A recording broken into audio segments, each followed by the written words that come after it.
Hello and welcome to Ignite Insights, our exclusive segment here on Ignite Television, where we bring you engaging conversations with key figures shaping Guyana's economic and business landscape.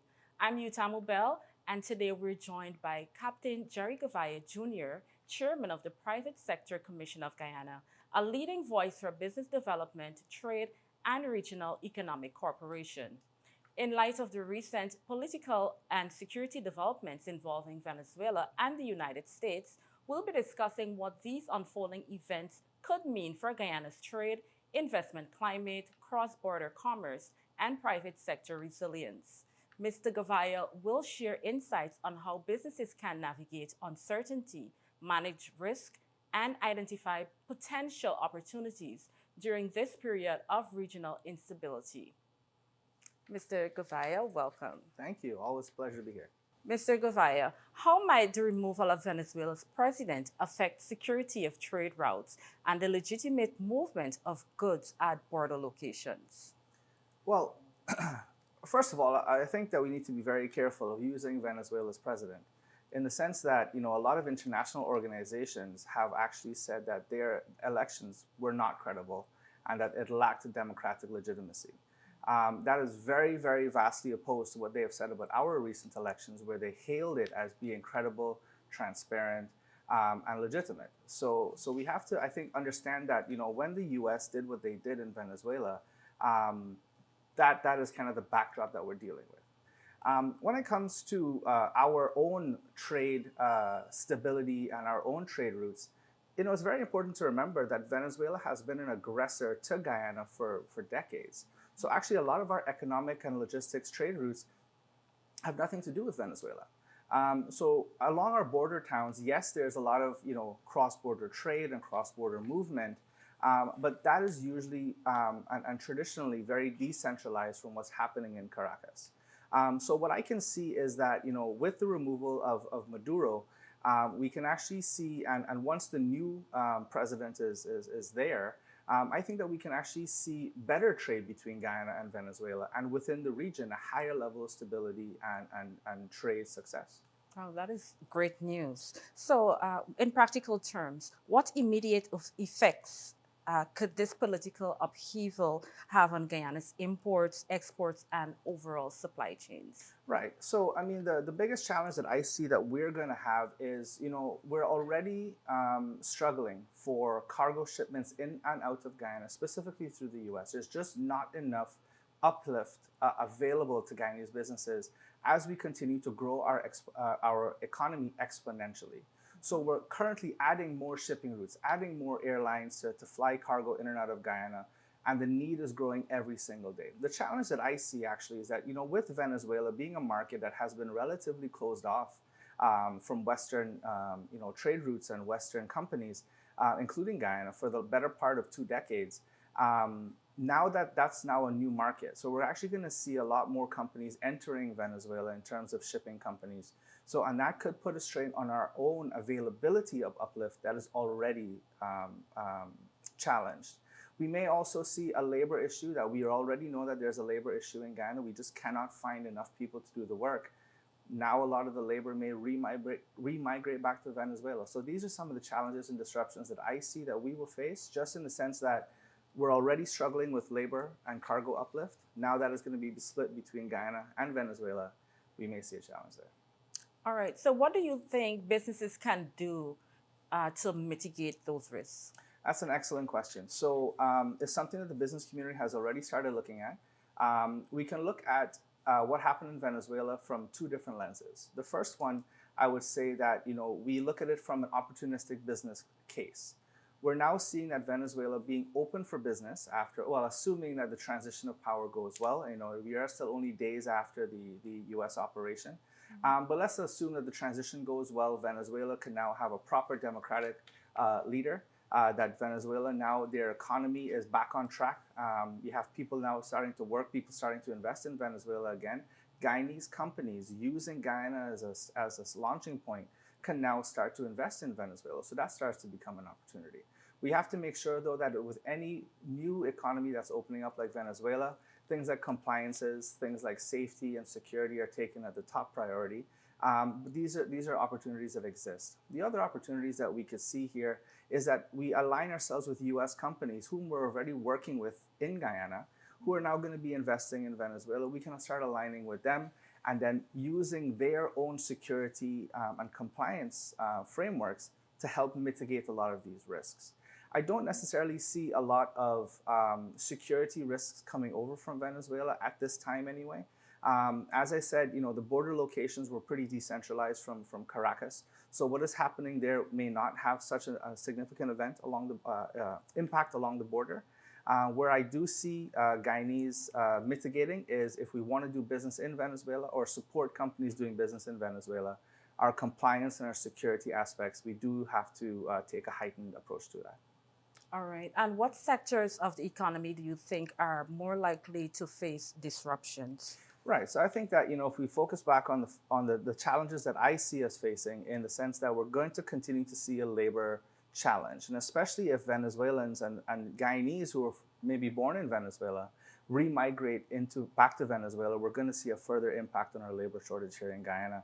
So that will be one of the challenges that I see that we have here.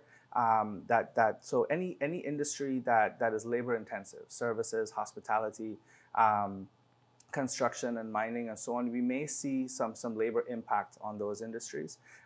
Any industry that is heavily dependent on imports, whether that's your supermarkets, whether that is your supplies to offshore. Basically, if our business, our industry is dependent on importing specifically from the U.S., those trade routes are now going to be split. That was once all Guyana. It's going to be split between Guyana and Venezuela. As I said, so while those are challenges, I think that if we look at them as opportunities, then we can start getting into the next phase of business as Guyanese companies. All right. And what contingency planning do you think these businesses in those sectors should now be considering? That's good. I think it's diversifying those supply chains, whether that's a labor supply chain or a cargo supply chain. I think that those are going to be the two areas that they need to start diversifying. So maybe instead of, for example, if you were bringing everything out of Miami, start looking at other sources of import. I think that engaging with these companies who are supplying labor around the world, so that we'll have to replace a lot of the Venezuelan labor. So diversifying basically of where do we get our labor, where do we get our cargo uplifts and our imports from. Those will be, I think, the short-term contingency and mitigation strategies. More in the medium to longer term is going to be in the fact that right now Guyana is a hotspot of investment. It is probably in the top 5 places to invest in the world, and a lot of that with the investor confidence comes from our political, our environmental, and our regional stability. With Venezuela happening, there can be some impact on that feeling of stability for international investor confidence. And what we just have to make sure is that we continue down the path that we have here in Guyana, where we're growing from strength to strength. We're promoting national and regional stability, whether that's energy security, food security, or our physical security of the country. And we showed the international investors that Guyana is still a very safe and stable place for investment. And that will help do the contingency. So that's really what my job is, to remind the investing community locally and well as internationally that Guyana is still very stable, it is very secure, and the promise looking ahead is still very bright ahead. Oh, very important, because I was now getting to your role as the private sector commission. All right. So while there are risks, could this situation also create new market opportunities for Guyanese companies, particularly in areas such as logistics, food supply, or energy services? Exactly. So, Guyana's biggest competitive advantage now is our stability and record of growth. So we have proven to the world that we are a place to invest. We have proven to the world that Guyanese people make good partners, that Guyanese are good employees, that we are good businesses to work with in order to develop an economy and a country. Now we have an opportunity in Venezuela where we can now start using Guyana as that basis of stability, that basis of growth, and extend that into services in Venezuela. So for example, whether you're a construction company who is doing very well here in Guyana, and now there's an opportunity to move some of your services into Venezuela and help them rebuild their economy, rebuild their infrastructure. work with the US companies that are coming to Venezuela and offer support services to them, because what we have done here in Guyana over the last 5 or so years is that we have actually kickstarted our entire economy from 3 billion to 30. You know what I mean? We have 10x our economy in the last 5 or 6 years, and that gives us some institutional knowledge. And if Venezuela wants to do the same, Guyana is your closest and best partner to work with, and I think the international community will know that as well. From a business perspective, how can Guyana leverage its relationships with both Venezuela and the United States to protect national trade interests and encourage stable commerce? That's excellent. So I'll start with the U.S. first. What we have been for the last few years is a partner for the U.S. We've seen U.S. companies come in, set up in Guyana, partner with local Guyanese companies because of our local content legislation, and form true partnerships. I really foresee a lot of these international companies using these partnerships and then leveraging that to start operating in Venezuela. It makes the cost of mobilizing into Venezuela that much easier because they have a base in Guyana already. So I think that the companies that have the partnerships or are open to the partnerships with US-based firms or international-based firms here in Guyana will see themselves at a huge competitive advantage of being right next door, especially when the borders open up and Venezuela stabilizes.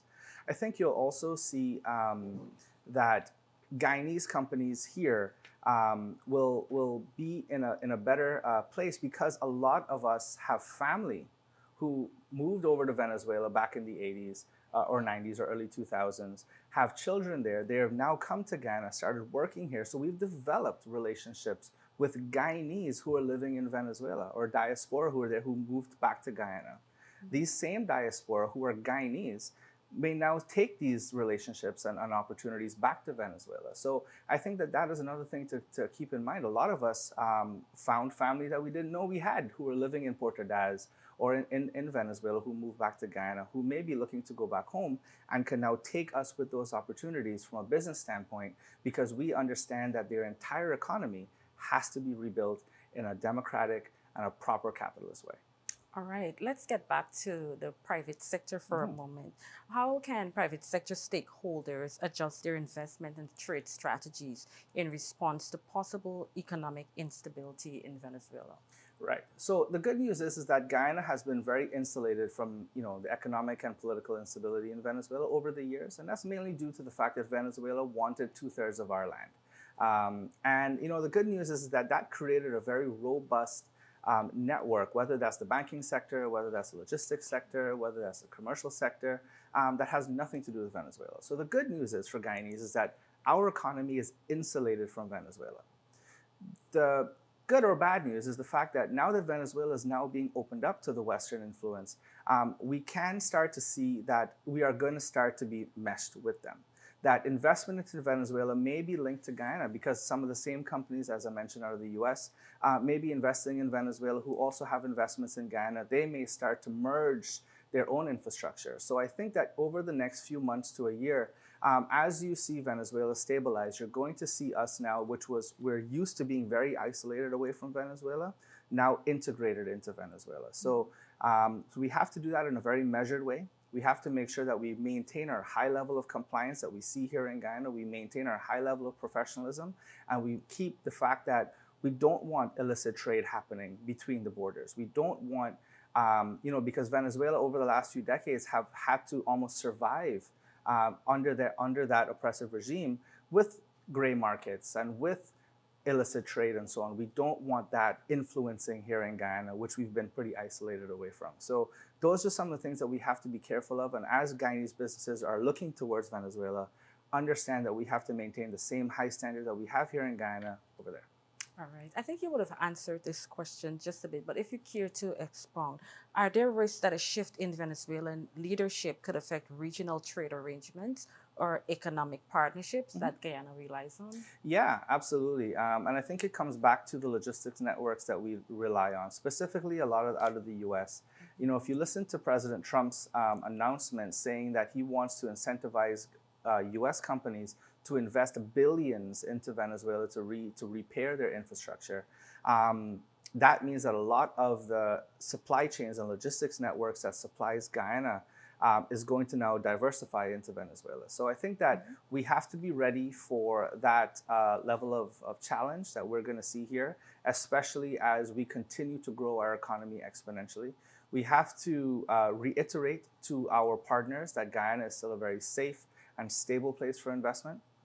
And we have to reiterate the fact that it's actually on their own competitive advantage to continue to partner with Guyanese and use Guyana as a stable launching point to do business in Venezuela. And I think that if we take it from that angle and our international partners understand that, I think we have a fantastic launching point to make the regime change in Venezuela. And under the new president, I hope that they work with the U.S. to rebuild their country that has been oppressed for a few decades, and then they can now start to become a regional partner for Guyana. All right. And finally, what strategies should the private sector be proposing both locally and regionally to ensure diplomatic developments ultimately support long-term stability between Guyana and Venezuela? That's good. So, Guyana has always championed for peace. We have always championed to be a good neighbor.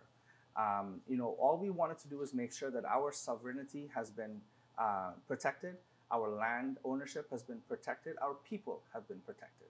And that's all that Guyana has ever pushed for, has ever wanted. And is actually under Maduro, they have actually been the aggressor in trying to take these things away from Guyanese. So much so in the fact that they had elections for the Essequibo region in Venezuela. So I think that what this is going to do is continue to allow Guyana to be a champion for peace, a champion for stability in the region, and a champion for growth. Now that Venezuela is rebuilding, Guyana can be that diplomatic partner, that economic partner, and logistics support partner for Venezuela's regrowth. So I think that if we take that as an overarching strategy, we can see the business opportunities, whether that is Guyanese companies developing in Venezuela or leveraging our international partnerships, using Guyana as a stable, proven ground for investment and growth, and then now transferring that with our international partners over to Venezuela at a mobilization speed and cost that may be less than doing it 100% from an international body. So I think that as Guyanese go forward, we just have to make sure that we maintain a high level of compliance that we have now, that with standards that we have built over the last 5 or so years, and that we continue to build every single day. We have to make sure that that is translated over to Venezuela, because we understand that they've had it rough for the last few decades. They're open to business. Hopefully that they transition with the U.S. Supporting them, and Guyana can now be that regional partner and regional leader in their own regrowth. All right, that's an excellent note to end this edition of Ignite Insights on. Captain Gouveia, I'd like to thank you so much for joining us on this edition. Thank you. It's been an absolute pleasure as always. This has been Ignite Insights on Ignite Television. I'm Utamu Belle. Thank you for watching, and we'll see you next time as we continue to explore the issues shaping